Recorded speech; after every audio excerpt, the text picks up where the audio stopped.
The town of Hinton respectfully acknowledges that it is located on the First Peoples traditional lands. We recognize this traditional territory to show respect and understanding to those who walked this land since time immemorial.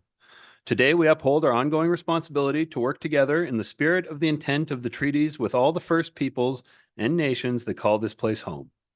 The town expresses gratitude for the opportunity to build a better community on these sacred lands for generations to come. With that, we will call this special council meeting for April 30th, 2024 to order. Adoption of the agenda. Council, are there any additions or deletions to the agenda today? Seeing nothing. CAO, are there any additions or deletions to the administrator or to the agenda today? No, they're not. Thank you, CAO. Council, we're looking for Councilor Race. Thank you, Mr. Mayor. I'd like to move that we adopt the agenda for April 30th, 2024. Thank you, Councilor Race. Council, the motion on the floor is that council adopt the agenda as presented. Any discussion? Seeing nothing, we'll call the question. Councilors, please vote now.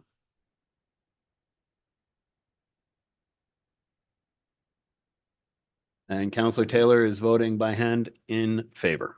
And that motion is carried unanimously.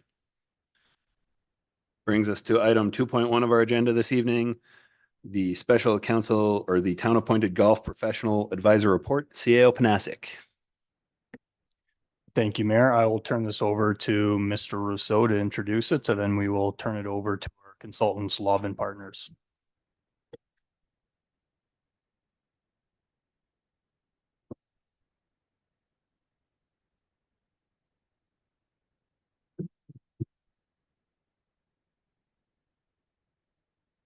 Rousseau.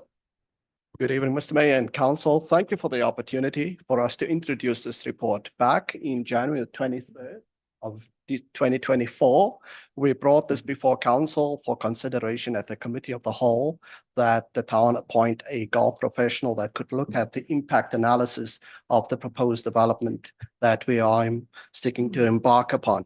Then back on February the 6th, we came back to Council and we brought the item forward and council adopted that we go forward with Love & Partners to appoint them as the preferred golf and professional to look at the analysis impact of this. So what you have before you this evening is a package of work that has been done, having started on the 28th of January 2023.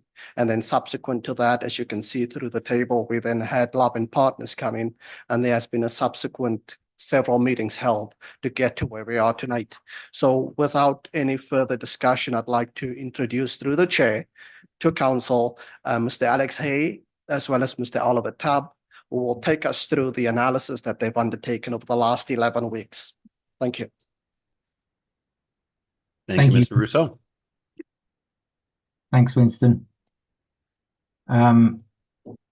So a very quick introduction to Love & Partners. We are a golf course architecture firm. I have an office in Whistler, BC, and we work on golf course development projects, anything from small renovations right the way through to new golf courses with surrounding development. So we're primarily a golf course architecture firm, but we also we work on the development side as well. So we kind of try and look at projects like these from an overall perspective, thinking what's best for golf and what's best for development.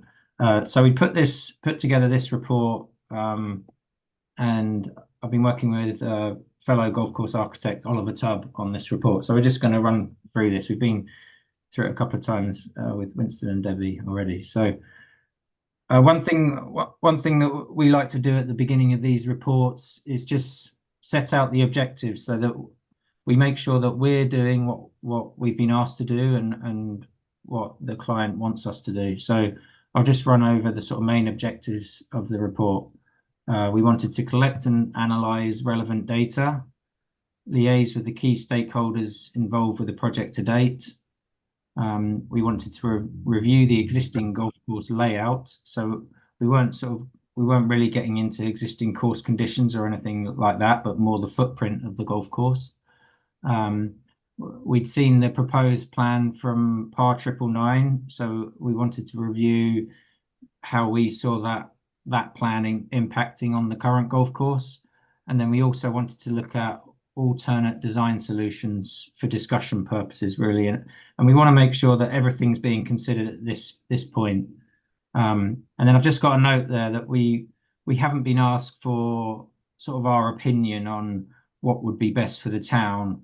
What we were asked to do is consider all options. So and we'll get to that. We've split the report into two phases. So phase one, we're kind of analysing the current proposed zoning and design, and then in phase two, we looked at some alternate options. So the note there is kind of relevant for phase two work because we were asked to consider everything. So so here's phase one: information gathering, safety analysis, and golf review. So we pulled this map from the town website, and it's just a good page to show how the golf course is broken up into different land parcels. So it's quite unique from that perspective. So we've got town-owned land, we've got some holes on private land, and then we've also got the crown land that's been zoned as a park and golf, and then crown land outside of that as well. So I just wanted to highlight the kind of three different zones that the golf course sits on. And then a closer look at that, really. So the map on the left shows the town-owned land, and then the hatched area that's crown land, and then the privately owned land in magenta. And then the map on the right was provided to us after the zoning process had gone through, and I think that happened in February from memory. But it shows the commercial, the CRV, which is the sort of land where they're looking at placing the hotel and retail village as is, and then there's the RRV strip, which was proposed to have some golf cottages in. So that's how it sits within the site, and we'll see how it compares to golf as we move forward. So this, well, one of the things we wanted to do was just form the base plans to work from. So started off by mapping the existing course, and we note that it's a par 71, and we pulled some text there from the website just to sort of describe how the golf club see themselves, and this is from the website, that description. I'm not going to read every word of this report because I think it will take too long. So this is the existing golf course, and then here are some comments about the existing layout. And I think it's important when we're looking at future options for golf courses, it's important that we know the site quite well. So we want to run through some of the things here just to get an understanding of the golf course before anything changes. So I will run through these quickly. So we have a scenic par 71 golf course of 6,436 yards that consists of multiple land parcels. We have prevailing winds from the southwest, a central clubhouse location, well-sized practice facilities, a well-positioned maintenance facility central to the property. So it means it's easy to look after the holes because the maintenance facility isn't too far from any one of the holes. It's central. And then we've just note F. We've got a note here that the two sets of 9 holes are fairly unbalanced. So what that means is we've got a front 9 that's quite long and a par 37 and 3,484 yards. And then we have a back 9, holes 10 to 18, that's a par 34 and only 2,952 yards. And that kind of becomes important as we start to explore the impact of the par 999 development. We've just got a note here that when the wedding hole is in place, there's 19 holes here, as I'm sure most of you know, but when the wedding hole is in place, there's quite an awkward walk back from the 15th green to that wedding hole tee. And then a note that hole 12 is quite close to the second landing area on the 11th hole. The wedding hole is quite close to the boundary, and we might see some golf balls leave the golf course on that particular hole. And then just a note that generally the course has been laid out with very good margins between golf holes. So there's good separation and it's quite a safe golf course with the exception of that 12th tee, and that will make sense as we progress because we look at some safety margin stuff shortly. And then just to look at the scorecard, just to highlight the difference between the front 9 and the back 9. So we've got close to 500 yards difference and 3 shots to par. So ideally, when we're laying out a new golf course, you look to try and keep the 2 sets of 9s quite even. So what we've got here a map, and the blue hatched area, I hope you can see it on the screen okay. We've superimposed the 2 areas of land that were rezoned onto the golf course. And we just got some notes that came from the JWT architecture file about what's expected for the development. So we've got a Centre for Hospitality Studies and Research, a Bliss Hotel, which is a sort of high-end hotel brand in their work. We've got some golf cottages with seasonal access, service to the hotel. They're hoping for a destination retail village, an amphitheatre, a conference centre. And the sort of proposed plan is that the wedding hole becomes the 16th hole, and then we walk to the sort of the current 17th hole to carry on with the round. That's that. So one of the things we were asked to do was carry out a safety review about the existing development and how that fits in with the current golf course. So I just wanted to sort of touch on the safety margins that we use. So no one will publish golf safety because you got buildings next to a golf course, and golf balls can go in almost any direction. So nothing's completely safe. So all we can do is work to kind of industry guidelines. So I'm a member of the European Institute of Golf Course Architects and the American Society of Golf Course Architects, and these margins that we're looking at now would be consistent with those organisations. So we have here 3 different zones. So we've got a 60-metre offset in red from a centre line, and then a 70-metre zone in an orange colour, and then an 80-metre zone in yellow. And so golf balls can go 80 metres offline. It's probably fairly rare, but one thing we can deduce from this information, and we've got some ball dispersion data in a minute, is that balls will go, in that red zone fairly regularly. On a weekly basis, you'd see balls in that red zone. As you move further out, it becomes less frequent.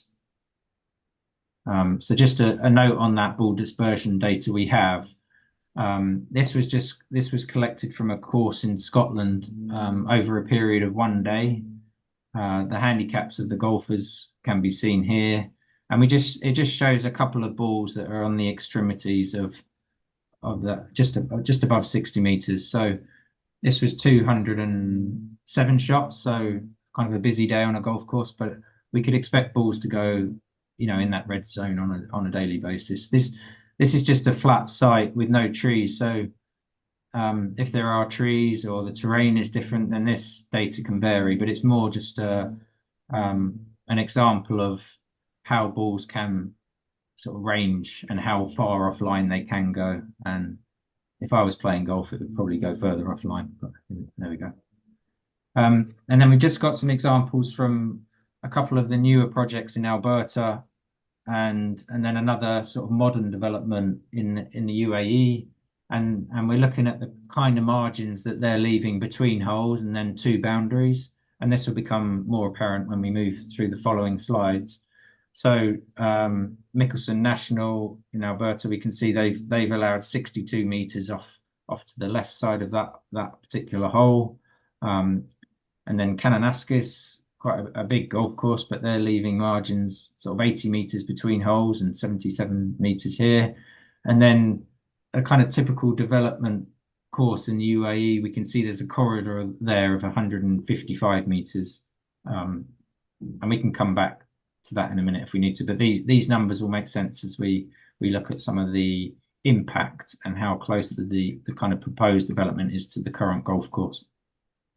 So this slide here, the notes came from JWT Architecture, and we didn't have all the buildings in a CAD file, and we weren't able to sort of accurately place them all, but I have just overlaid that zoning that we were looking at, just to show where there are some of the buildings. So we can see a lot of the golf cottages in this zone. I know this area was kind of earmarked for seasonal access when the golf course was closed, but there are buildings up in this area, and then sort of buildings along the boundary in this zone here. So I just wanted to show where proposed buildings are within the two different zones.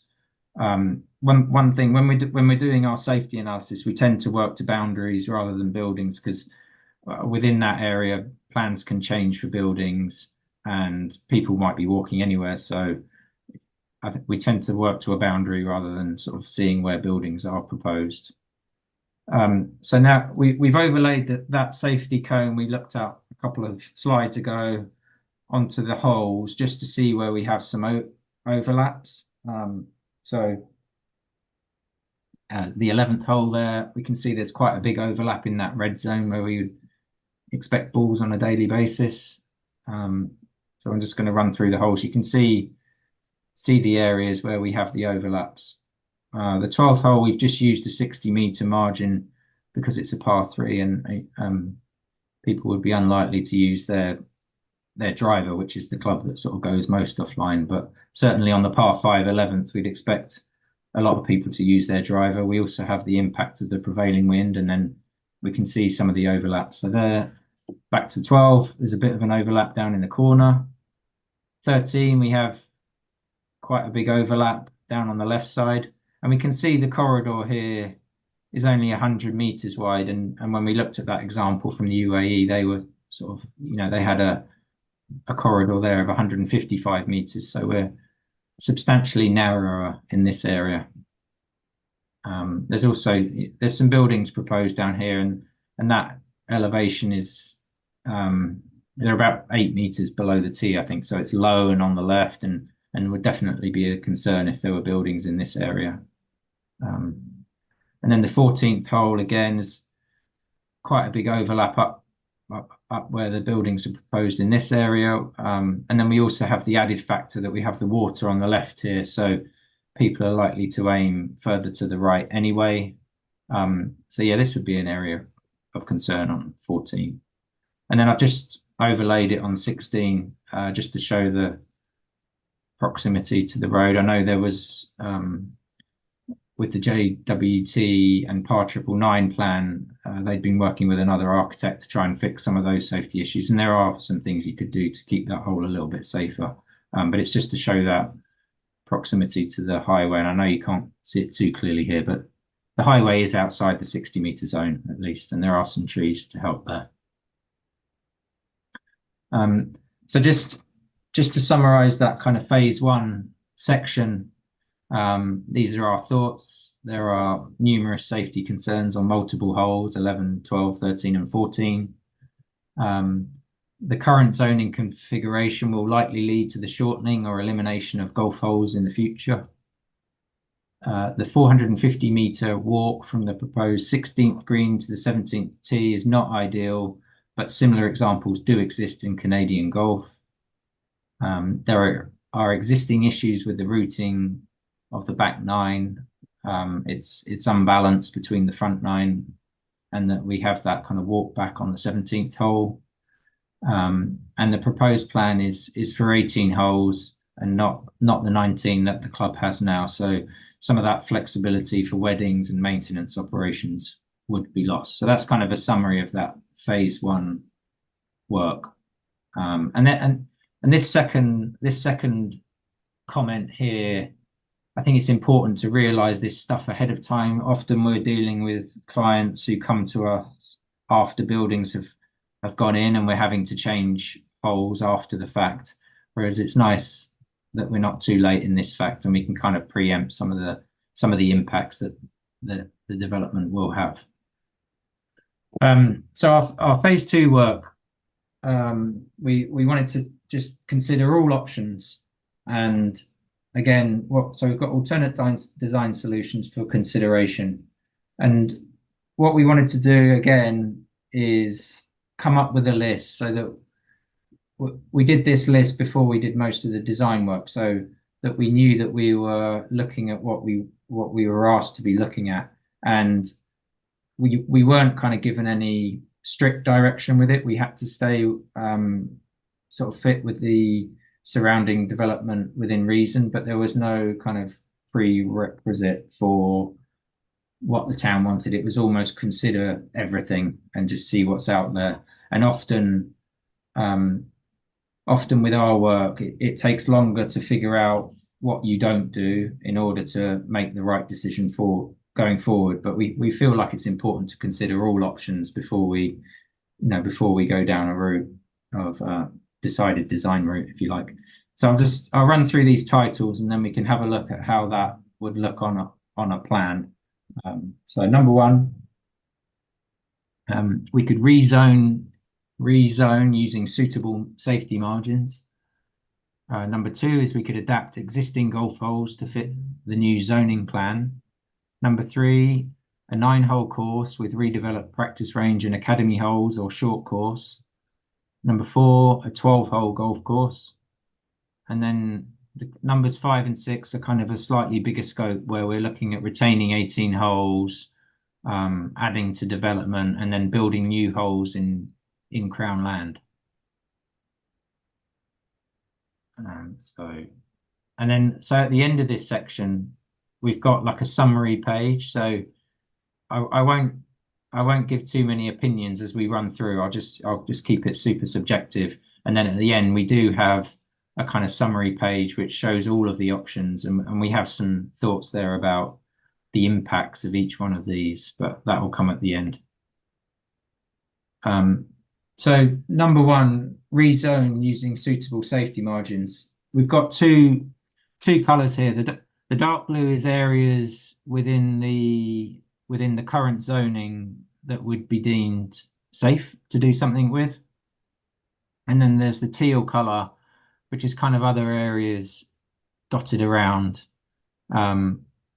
So yeah, just to show, we've got 5 hectares within the current zoning that would be deemed safe, and then another 2.7 of the teal color.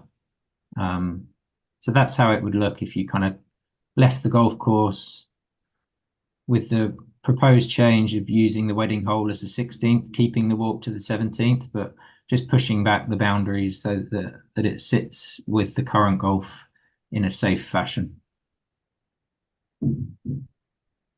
And then sort of number 2, adapt existing golf holes to fit the new zoning plan. So it's not very pretty, but it shows the 11th as a par 3 now, the 12th as a par 3, the 13th as a par 3, the 14th as a par 3. And we'll come, when we look at the analysis page, we'll talk about that, but it shows that kind of trying to tweak golf around this zoning, it would be challenging. So number 3, a 9-hole golf course with redeveloped practice range and academy holes, or a short course, which would be a par 3 course or similar. So it would be retaining the front 9 as is, utilizing this area of land shown in green for additional golf, another type of product, a short course or similar. And then what this would allow would actually create some more development land down by the highway, and that area in purple, it's 8 hectares, I think, shown there. That's the 9-hole course. And just a slight variation, we've got a couple of the options have a 3A and a 3 and a 3A, and we've got a couple of options for the variations later. But this would show a 9-hole course, and then using this land again for other forms of leisure. Perhaps it's a short course as well, but there could be walking trails in there, or even additional development, and trying to create sort of a link to the hotel, between the clubhouse and the hotel, which is proposed currently to be down in this area. Option 4, similar, although it's a 12-hole golf course, and using that land highlighted in green for holes 10, 11 and 12. And again, that creates the additional area shown in purple for some additional development. And then we're into the kind of bigger scope ideas. And this shows building some new holes in Crown Land and then what it would mean for the additional development. So in this particular case, we left the zoning as is and just added to that. So we can see holes 10, 11 and 12 kind of play. Hole 10 is an existing hole. And then we're building development around holes 11 and 12. And then once we get to hole 13, it's a new hole. And then we're building new holes, or 14 to 17 out in Crown Land. And then the 18th is the start of a new hole as well. So it's substantial work to do that. We did walk around the site, and one thing I would say is that the land around the area where we're showing new holes is very good for golf. But it would be quite a change from what you have now, and it would be developing a lot more of the town-owned land. But those areas in teal show what we could sort of add to the additional zoning if we had the flexibility to build some new golf holes. And just a slight variation on that, where the new holes, we're not 100% sure yet but they could be out in this location, or they could work sort of in the area between 9 and 6. And I know there's some wetland in there that might make it tricky, but it shows what I kind of want to focus on is the land we're using. So we're actually bringing holes sort of in and amongst the front 9, which may make some of the maintenance stuff a bit easier. And so bringing golf back into that front 9 and keeping it a bit more centralized. And again, holes 10, 11 and 12 rerouted, but creating a lot of extra development. So there's 8 hectares extra there, shown in the brown color. And then one quick note on that, golf views will add more value to a development than mountains and lakes. So it's second only to the ocean, actually, the amount of value that a golf view will add to a plot. So that's why we try and maximize that kind of frontage around the golf in some cases. Option 6 is a slight variation again. So it's building new holes on the land where there is existing golf, and then new holes out in the Crown Land as well. And then so the purple area, sort of 9.2 hectares now of extra space. And we're not saying this should all be buildings, but it might be used in the development in some way, whether it's, I know this strip here is close to houses, maybe that's a park or some green space within the development. So this is just the area that could be added to the zoning down on the highway to be utilized. So this is our summary page. So this is where we've started to gather some thoughts about each option. So I'll run through these quickly, and then we do have a slide about future considerations that I'd like to look at as well. But I'll run through these quickly. I don't know if we're going to be able to do questions today or not, but I'll look at these. So option 1 is we looked at rezoning the current configuration to a safe margin. So our kind of notes on that, the land currently zoned is reduced significantly. It probably limits what Par 999 are able to get from their development because we've squeezed the boundaries. The parcels we have shown in teal are all quite disjointed, which doesn't sort of lend itself to good, like a well thought out development. The golf course is compromised with a very uneven front and back 9. That we talked about the difference between the two 9s, and that difference is exaggerated further. And we would say the green fee potential is limited or reduced from the current layout you have.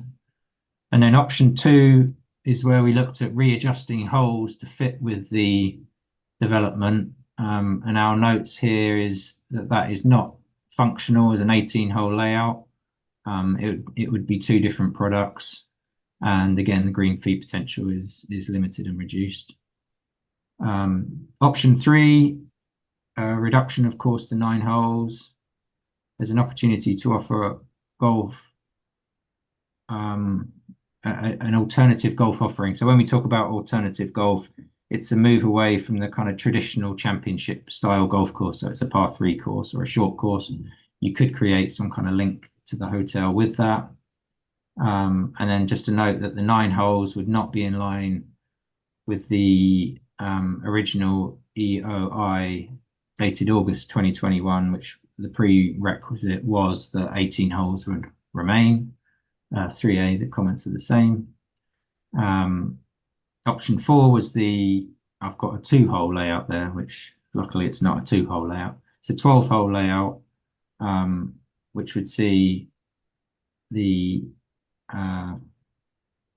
separate. What have I written there? What we feel like it might not yield the same return as a 9-hole course and a par 3 course. So the overall fee you can get from the land is probably reduced from option 3.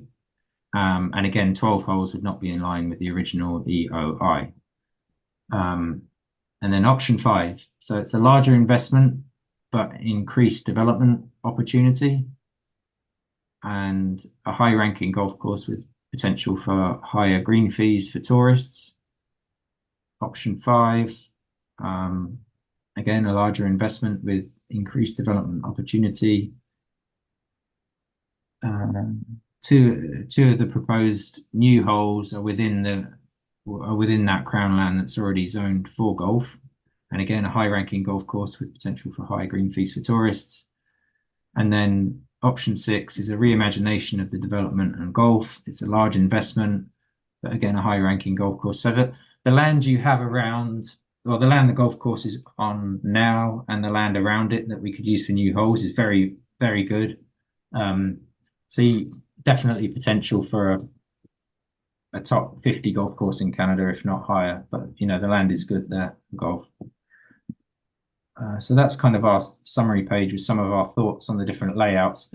And then I'm going to jump in for a quick second, Alex. If you could just go back to that page and just a quick comment on, options 1 through 6.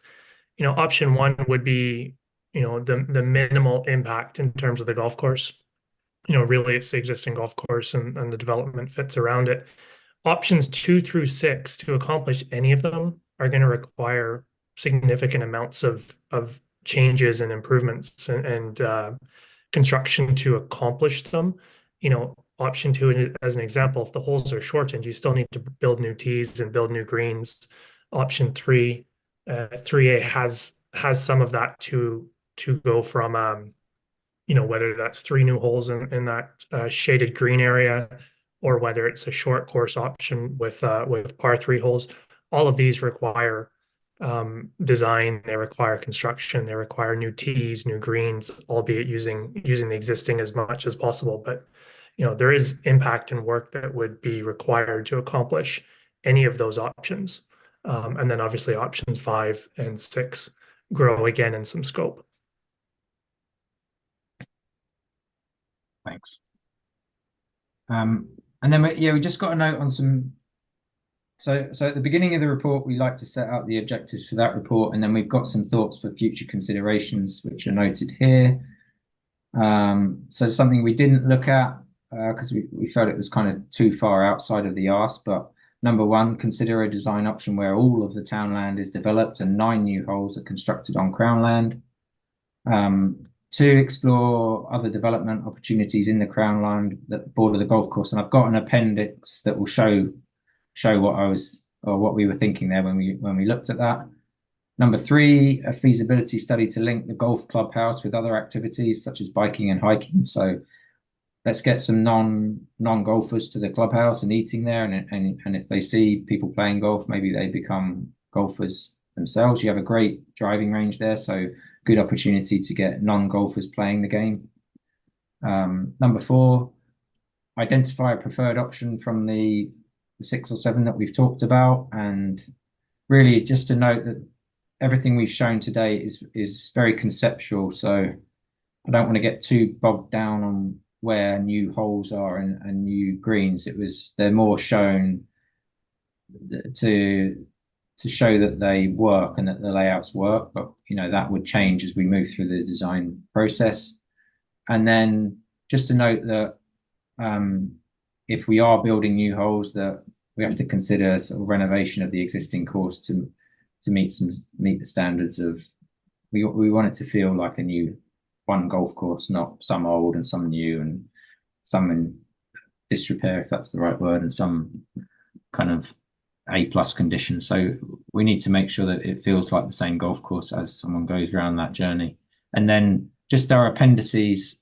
This is a sketch from Gary Browning, fellow golf course architect. It's something he looked at a couple of years ago, I think, but it shows sort of development all along the highway, and then new holes in the Crownland.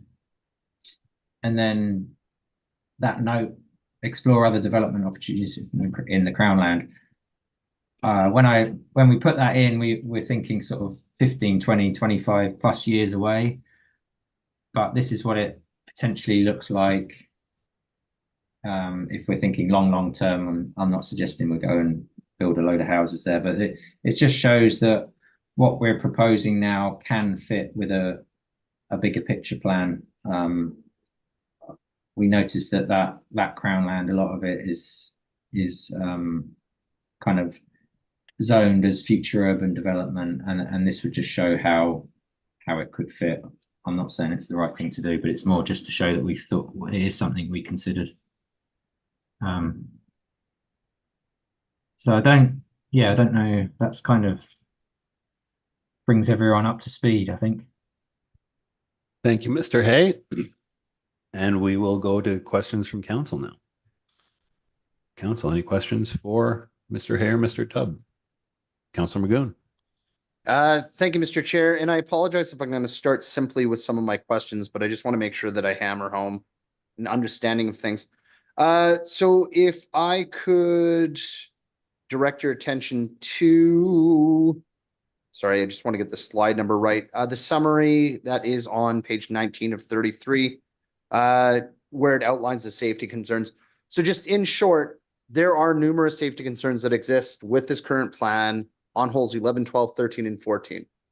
Yes, so that's kind of summarizing what we looked at with these slides. So you can see the overlaps with the hatched area in the red zone. So yeah, it's just, yeah, you can see the overlaps on the preceding pages, and it was just a comment to summarize that information, really. And if I could clarify that a little Go bit, ahead. Mr. Mayor, thank you. And that was the thing I really got out of your presentation tonight. When we look at the red zone and we look at those overlaps, that's not a matter of if it might hit something. It's going to hit something, whether it be buildings, parked cars, people that are in those zones traversing the area. Is that a pretty reasonable assumption to make? Yeah. Yes. Yeah. Perfect. Thank you. Thank you, Councilor Magoon. Council, anything? Councilor Chambers.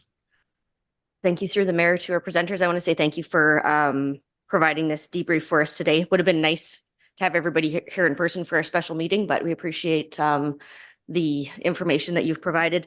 And I think this is just, there was a lot of controversy, I think, from the community about the value of doing this study and the amount of money that was spent. And I think that we can see today that this is exactly the right thing to do. It should have been done, in my opinion, maybe earlier, but it's nice to see that some of these things are being addressed in options. I certainly have concerns with the fact that, multiple previous presenters assuring us as a council, and none of us are golfers or golf experts. I think we're all pretty clear on that.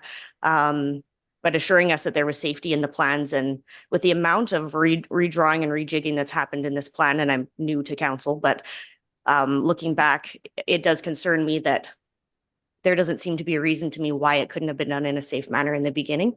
So to see all these glaring red zones definitely, while not necessarily a surprise to me, it certainly was concerning that that's what was being presented to us in order for us to make decisions as a group. So I just want to confirm, so your option 5, that is keeping the existing zoning as it is that correct? So you'd be keeping it?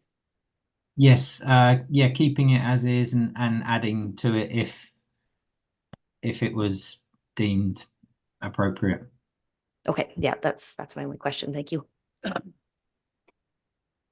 Thank you, Councillor Chambers. Councillor Race. Thank you, Mr. Mayor. So my question is about the hole. How much is a hole to develop one? And is it dependent on the, like a 14 or a 15? What do you mean about, sorry, 14 or 15? Is it dependent on the hole that you would be building?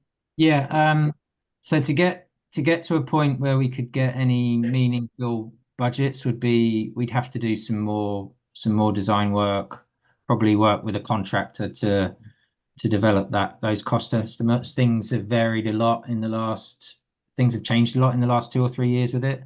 And then there'd be there's a lot of infrastructure work required, a lot of irrigation work and drainage work. So to predict all of that it's very hard to sort of give an average number without So doing. you couldn't say $1 million a hole, or? I could say $1 million a hole, and it would be It could reasonable. be plus or minus on that number as well. Yeah. Economy, if it's one hole, then it's probably a plus number. And if it's 4 or 5 holes, then there's an economy to that scale a little bit. And then it depends on the materials and the ground that hole is being built upon. For example, if it was rocky, then that would cost more than if it was sandy.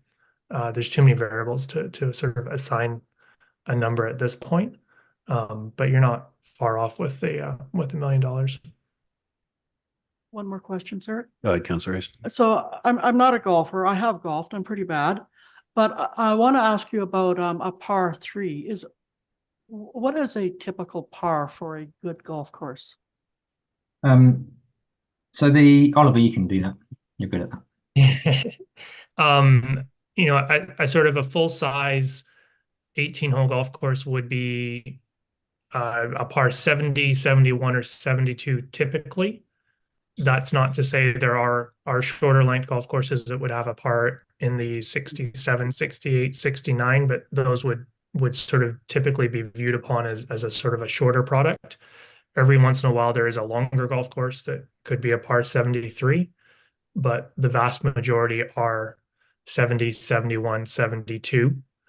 Sort of the stereotypes of golf have changed a little bit in that sort of early 1990s, early 2000s, golf development was very much focused on long, tough championship style golf courses, which would be par 72 and sort of pushing us 7,000 yards in length. That thinking has shifted over time here as golf population is aging, as sort of the thoughts on making it a bit more inclusive and more accessible. Courses have generally become a little shorter and a little less tied to a formula of 18 holes par 72. So this one currently fits in the sort of full-size golf course bucket at a par 71 and a 6,500 yard golf course. It's quite typical here in Canada. If it was to go much shorter than it is, through some of the changes which would happen in sort of option 1 or 2, whatever the reducing the holes are, it would probably enter into that shorter golf course sort of bucket, and with that becomes the sort of the business case in terms of the green fees that you can charge. If I've answered your question. Okay, thank you. Thank you, Councillor Race. Councillor Ostashik's up next. Thank you, Mr. Mayor. A question I'm looking for a little bit of clarity between option 5 and option 5A. specifically the bullet point that says 2 of the proposed holes in land parcel currently zoned for golf. What does that mean in terms of permitting and permissions to construct in those zones? What's the difference between 5 and 5A? I'm I not have a follow-up, Mr. Mayor. I'm not sure on the process we'd have to go through, but it was more a note that holes 14 and 15 shown here are in that crown land that's zoned as parks, I think it is. Which if we go back to that original slide, in here, it fits in that land designation rather than the crown land that's FUD on this map. So it was a note kind of just highlighting the fact that we had a couple of holes that fit within the footprint of that front 9, if that makes sense. And I'm not familiar with the process to sort of go and build new holes either in there or outside of that zone. A follow-up, Mr. Mayor. Go ahead.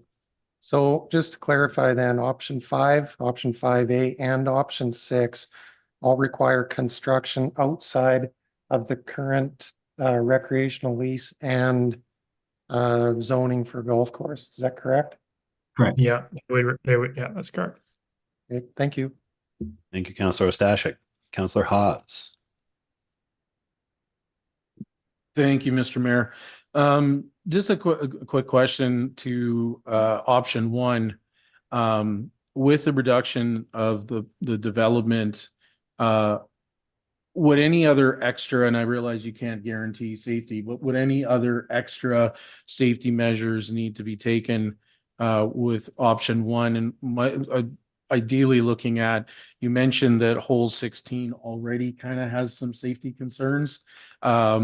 And I noticed in the red zone, it is outside of the boundary, but I'm just curious if extra like nettings or anything else would also be recommended, or if we reconfigured it this way to the development, it would meet the safety requirements.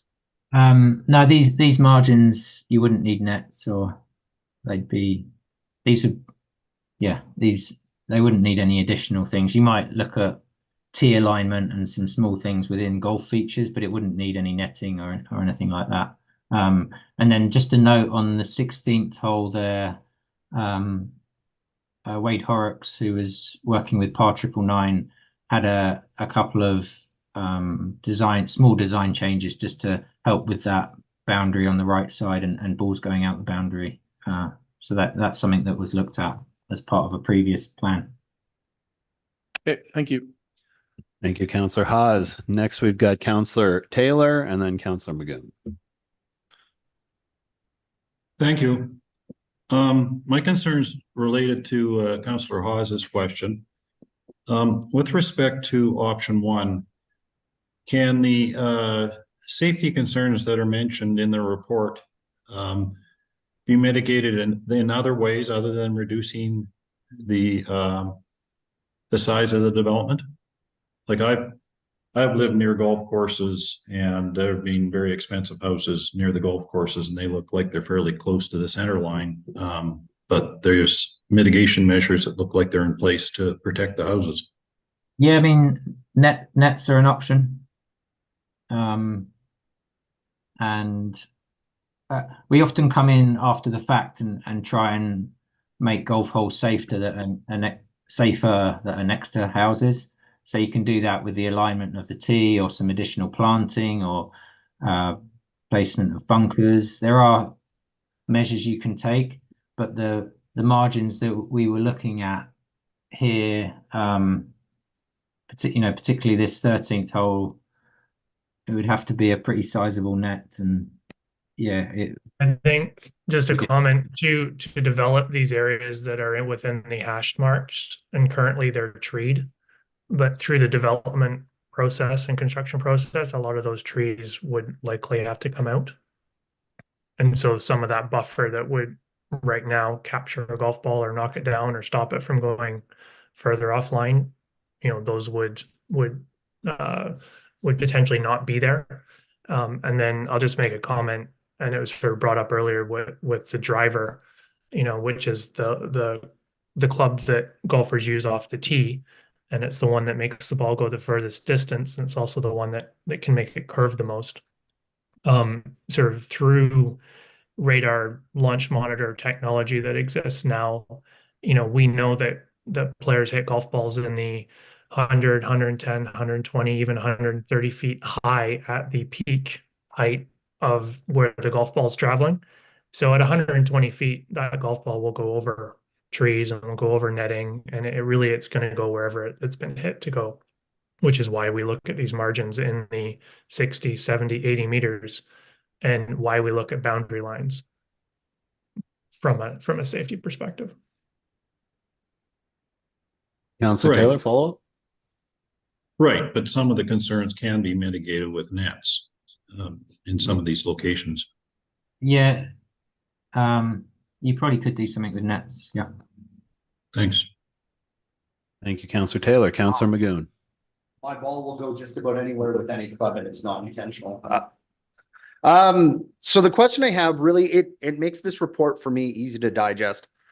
When I look at the statement on the summary page on page 19, it says the current zoning configuration will lead to the shortening or elimination of golf holes in the future. So I guess when we go back to the original EOI and I think about the purpose behind this, and we get away from PAR 999 for a moment, part of the purpose and an important part of the purpose is to, at base value, maintain the quality of the golf course, but ideally it's supposed to enhance it. Especially, and not that we're going to base the sole value of the golf course on yardage, but that's a serious consideration that is tied with the quality. So when I look at options 1, 2, 3, 4, that's compromised for myself in all of those options. We're either losing yardage or we've identified that the current configuration of the zoning will likely lead to a shortening or elimination of golf holes in the future. Okay, well, that's not enhancing the quality for me. So for myself, really, it makes the consideration of that easier. I guess the question is, I'm wondering if you can tell me a little bit more in the future considerations about item number 2. Sorry, this is page 31 of 33, where it says explore other developments in the Crown land that border the golf course. In your collaborations with PAR 999, the town of Hinton, and the Hinton Golf Society, was there any kind of discussion about the potential for a reshuffling of lands to make it more efficient and to perhaps move development into that border zone? Was any of that discussed by any of the sort of the partners at the table? No. Thank you. Councillor Chambers next, and then Councillor Hobbs. Thank you, Mayor. Just one quick clarification. In option 1, that would still mean losing the wedding hole. Is that correct? We'd still be going down to an 18-hole course. Yes. So we'd still be losing Correct. one. Okay. It's kind of, it's an adaptation of the proposed plan, which was using the wedding hole as the 16th. Okay, thank you. Thank you, Councillor Chambers. Councillor Hobbs. Thank you, Mr. Mayor. I just want to clarify something, and I don't disagree with the statements from Councillor Magoon, but I want to clarify if, and I'm just saying if, but if option 1, there would be no reductions whatsoever other than the loss of the wedding hole, but there wouldn't be any reduction of yardage or anything like that with the reconfiguration of the zoning. It's just currently right now, if we kept the zoning the way it was, then it would be shrinking holes, it would be reconfiguring. But if we were to propose option 1, that wouldn't change, correct? Yeah, so the only shrinking would be that you've replaced, I'm just going to go to the scorecard. You'd have replaced the 16th hole, which is a reasonably long par 4, with the wedding hole, which is quite a short par 4. So there would be a reduction in length on that back 9, even further. So that disparity between, we got 500 yards difference already. That difference would be increased because we've lost this the 16th hole and replaced it with a shorter hole, if that makes sense. Okay, thank you. Councillor Magoon. Thank you, Mr. Mayor. Regarding options 5 and 6, because some of my considerations sort of start to come back to costs. I've been trying to count, and I apologize if I'm a little hazy. Is it about 6 or 7 holes that we're potentially looking at with options 5 and 6 building out new with those particular plans? Yeah, I mean, 10 would say option 5. They vary slightly between the two, but 10's an existing hole here. 11 is a new hole on existing terrain. 12 is existing, and then kind of 13's almost new. 14's new. 15's new. 16 new. 17 new. So 5, kind of 6 plus new holes. And I think the kind of big question when we get to these options, the big question is, do those areas in teal on this plan add enough value to the project to kind of justify building new holes? Because the cost of the new holes is significant, but does that land in teal offset some of that cost? It's kind of one of the questions. Perfect. Thank you. Thank you, Councillor Magoon. Councillor Taylor.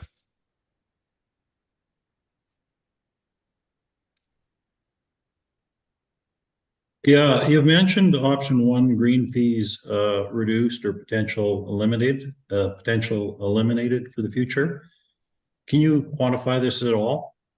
Did you look at the current green fee structure and see where it fits with other courses? Yeah, we didn't put it would be eliminated, but we haven't done a market study, so it's not something we would do as golf architects, but we do know what the current green fee is, and we feel, I'm not saying it's going down from what it is now, but if you have a product that has a 600 or 700 yard difference between nines, which is what we'd be looking at, then the green fee potential is limited. Maybe it's reduced depending on course conditions, but it's limited from what you have now. But we haven't done a market study, and that's not something we would do as golf architects. Thank you. Thank you, Councillor Taylor. Councillor Magoon, did you want to get back in the queue? Please. Councillor Magoon. Thank you, Mr. Mayor. This is actually more for administration. Administration, I'm referring to page 1 of 2 on the report. It is a meeting chart and meeting dates listed between the various stakeholders involved. Following the appointment of Lobb and Associates on February 6th, I'm doing some counting, and if you could confirm the following for me. I see that we have Par 999 involved in 3 separate meetings identified on here, and the Hinton Golf Society involved in 1, 2, and then the third one at the end. Is that accurate? CEO Panasic or Mr. Rousseau? Okay. Thank you, Mr. Rousseau. Thank you, Councillor Magoon. Council, are there any further questions for Lobb and Partners? Oh, Councillor Taylor.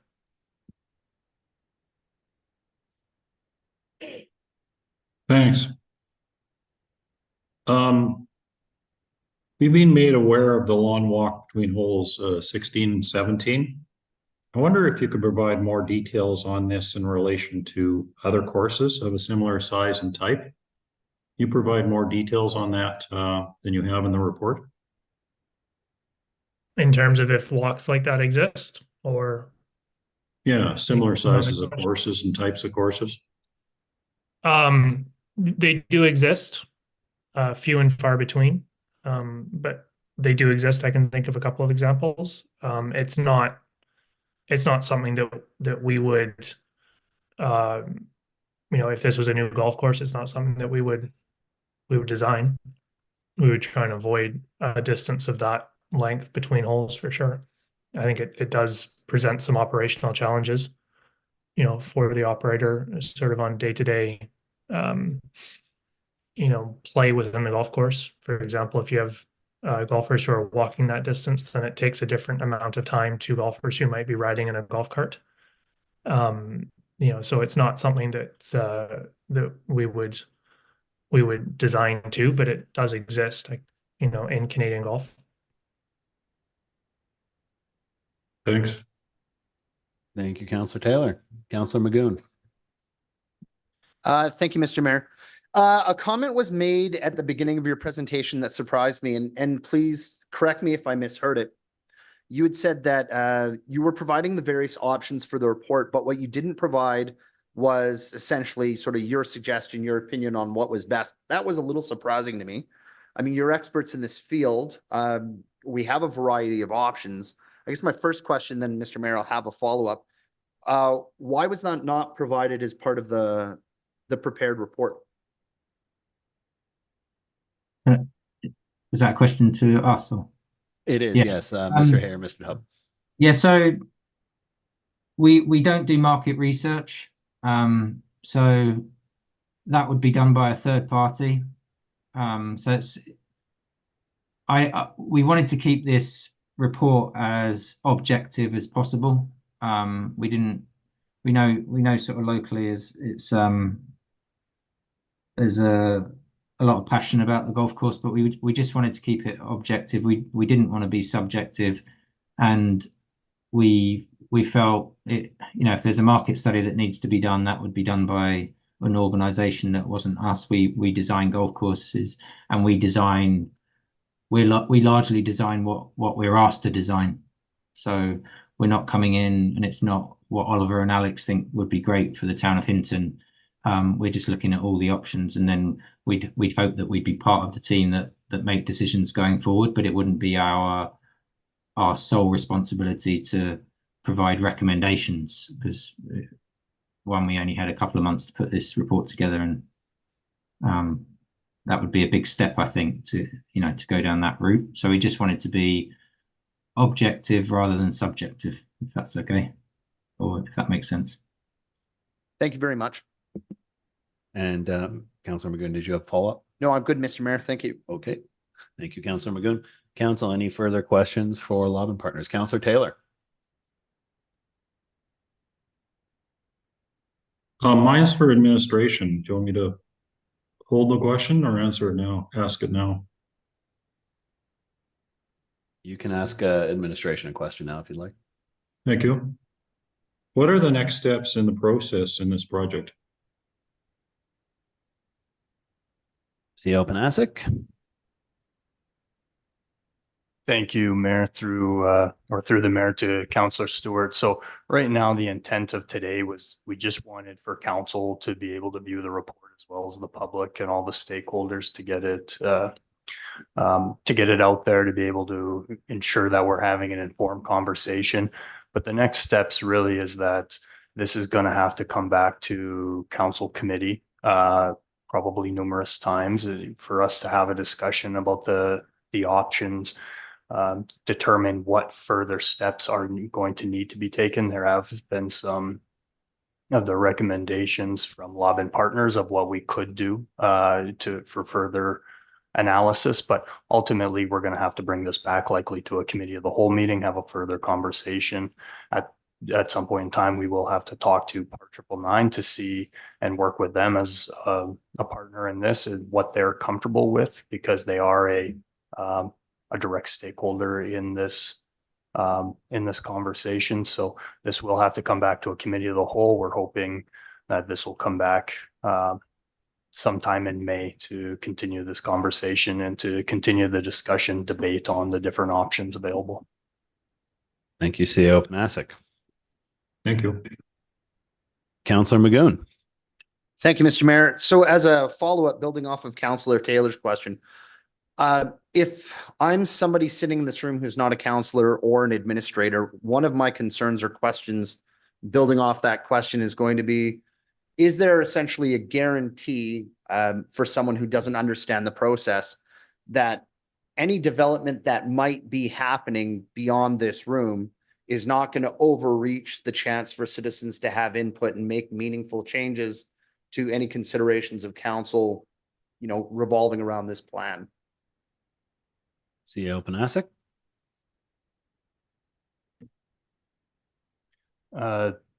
Through the mayor to Councillor Magoon, if I understood your correction or your question correctly, you know, ultimately that's going to be at the discretion of council, right? We do have our processes in place for citizens to provide their input. They're certainly able to, you know, what further input or processes that we look to down the road. Ultimately, that's going to have to be a discussion and direction from council to decide if we want to go another step. And when it comes to, you know, there will be certainly more stakeholder engagement. You know, we certainly have options when it comes to public engagement on this item. You know, those are some of the options and the next steps we're going to need to talk about. Well, if I may, Mr. Mayor. Go ahead. And really, it's just myself echoing a concern, because even as a counselor, we're certainly removed from the process of everyday development. We're not familiar with what happens at the development desk on a day-to-day basis. We're just elected representatives. So my concern, though, is that, and again, please correct me if I'm wrong, when we went through the rezoning process, one of my questions then was, is this essentially council's last chance to have any kind of direct control over this process? And the response I got was essentially yes.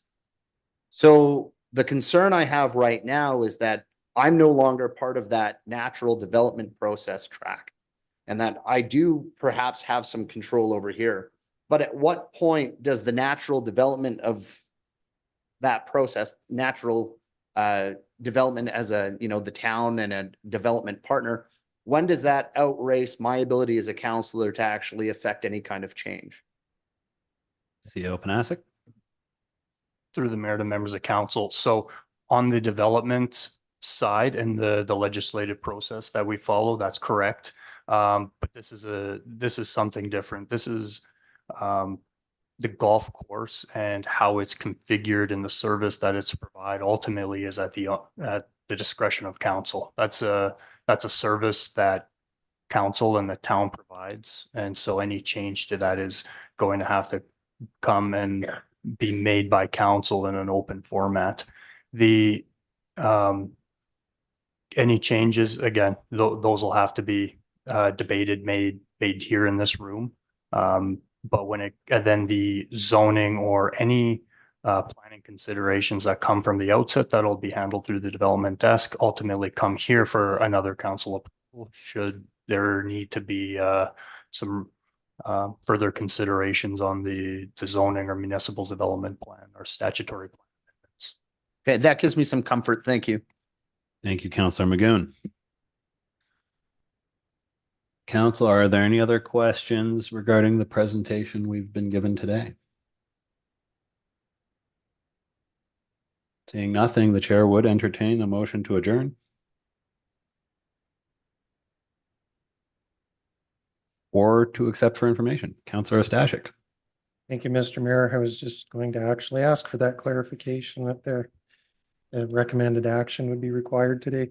So I would like to move, seeing that the council has no further comments or questions. The council accepts the proposed development impact analysis Hinton Golf Course report from Lobbin Partners Golf Course Architects as information. Thank you. Thank you, Councillor Stashik. So council, the motion on the floor is that council accepts the proposed development impact analysis Hinton Golf Course report from Lobbin Partners Golf Course Architects as information. Councillor Magoon, did you want to speak to it? I do. Thank you, Mr. Mayor. Thank you. Normally I don't speak to accepting for information, especially if I'm going to support it. But in this case, for those people who are interested in the procedure, I think it's important. Certainly I'm going to vote in favor of accepting this report for information. That being said, and I think it comes with no surprise, I have major concerns about the process and some of the options presented and where we go from here in order to maintain or increase the value of the golf course in our community. That is my top priority. Thank you. Thank you, Councillor Magoon. Council, any other discussion? Seeing nothing, we'll call the question. The council accepts the proposed development impact analysis Hinton Golf Course report from Lobbin Partners Golf Course Architects as information. Councillors, please vote now.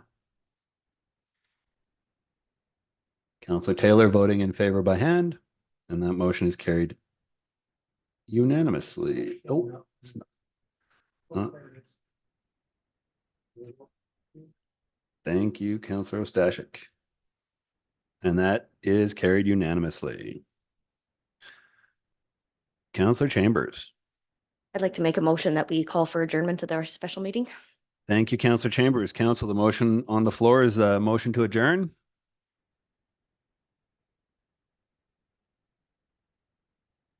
Please vote now. And Councillor Taylor voting in favor by hand. And that motion is carried unanimously.